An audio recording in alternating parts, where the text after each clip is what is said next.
Hey, this is Clayton, and we're going to take a tour of the motherboard today on Spec. So first thing I wanted to talk about was the CPU, because that's one of the most important parts. And what's really cool is that if you look at this old Pentium 90 processor, you see all these pins.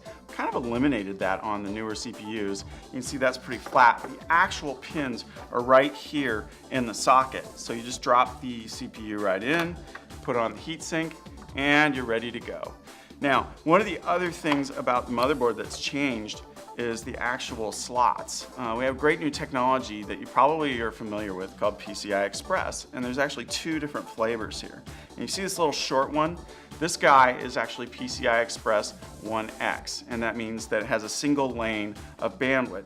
And what that's good for is you can add like a USB 3 card, you could add a network card, you could add one of those fancy Sound Blaster cards to your system. So in retail, what that's really good for is if you have those cards in your store, you know that you can actually use that to upgrade the computer. Now, you might notice this slot over here. Now, in a lot of motherboards, you may have even one of those, two of those, or three of those if it's a high-end extreme board. And what those are for are the video cards. They're actually a PCI Express 16X slot. And that gives you all the extra bandwidth that you need for graphics.